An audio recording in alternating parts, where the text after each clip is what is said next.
नमस्कार विद्यार्थी मित्रांनो, स्वागत आहे आपल्या यूट्यूब चॅनल ज्याचं नाव आहे मोहित मोटिवेटेड एक्झाम चॅनल। आज आपण बघणार आहोत डिसेंबर 2013 साली झालेल्या प्रश्नपत्रिका 1 मधील प्रश्न। चला तर मग सुरुवात करूया व्हिडिओला। सुरुवातीला सूचना, या प्रश्नपत्रिकेत 60 बहुनिवड प्रश्न दिलेले असून प्रत्येक प्रश्नाला 2 गुण आहेत। कोणत्याही 50 प्रश्नांची उत्तरे लिहा। प्रश्न क्रमांक 1, पुस्तक वापरून उत्तरे लिहिण्याच्या चाचण्यांची शिफारस करण्याचे प्रमुख कारण म्हणजे? पर्याय आहे ज्यांच्यामुळे परीक्षांमधील गैरव्यवहार कमी होतात, विद्यार्थ्यांना परीक्षेच्या तयारीसाठी वेळ घालवावा लागत नाही, त्यांच्यामुळे यांत्रिक स्मरणावरील भर कमी होतो, परीक्षेच्या वेळी विद्यार्थी निश्चिंत असतात। तर याचा अचूक उत्तर असणारे पर्याय क्रमांक 1, त्याच्यामुळे परीक्षांमधील गैरव्यवहार कमी होतात। प्रश्न क्रमांक 2, अध्यापनात आंतरजालाला सर्वोत्तम उपयोग कोणता? पर्याय आहे 1, दृकश्राव्य माध्यमातून आशय सादर करण्यासाठी, अत्याधुनिक माहिती पुरविण्यासाठी, शिक्षकाचा वेळ व श्रम वाचविण्यासाठी, अध्ययन आंतरक्रियात्मक करण्यासाठी। तर याचा अचूक उत्तर असणार आहे पर्याय क्रमांक 1, दृकश्राव्य माध्यमातून आशय सादर करण्यासाठी। त्यानंतर प्रश्न क्रमांक 3, अध्ययनाबाबतची सर्वात अलीकडे स्वीकारलेली विचारधारा म्हणजे अध्ययनकर्ता हा? पर्याय आहे ज्ञानाचा रचयिता आहे, ज्ञानाचा स्वीकारक आहे, ज्ञानाचा उपभोक्ता आहे, ज्ञानाचा संकलन आहे। तर याचा अचूक उत्तर असणार आहे पर्याय क्रमांक बी, ज्ञानाचा स्वीकारक आहे।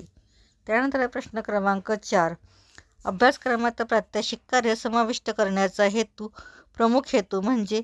पर्याय आहे सैद्धांतिक भागावरील अतिरिक्त भर कमी करणे, विद्यार्थ्यांच्या विविध कौशल्याचा विकास करणे, विद्यार्थ्यांना परीक्षेत अधिक गुण मिळविण्याबाबत मदत करणे, विद्यार्थ्यांना वर्षभर गुंतवून ठेवणे। तर याचा अचूक उत्तर असणारे पर्याय क्रमांक बी, विद्यार्थ्यांच्या विविध कौशल्यांचा विकास करणे। त्यानंतर प्रश्न क्रमांक 5, आशय आकलण्याचा सर्वोत्तम मार्ग म्हणजे?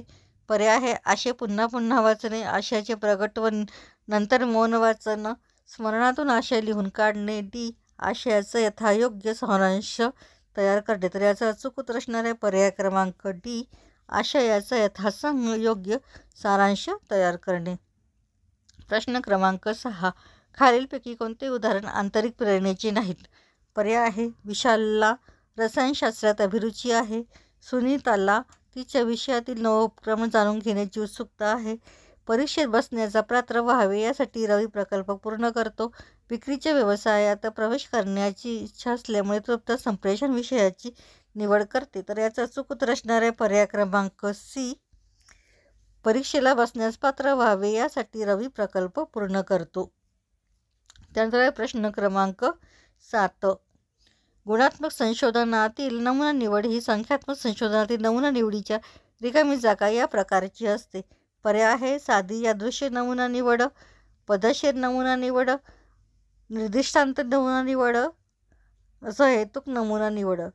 तर याचा अचूक उत्तर असणार आहे पर्याय क्रमांक डी, सहेतुक नमुना निवड।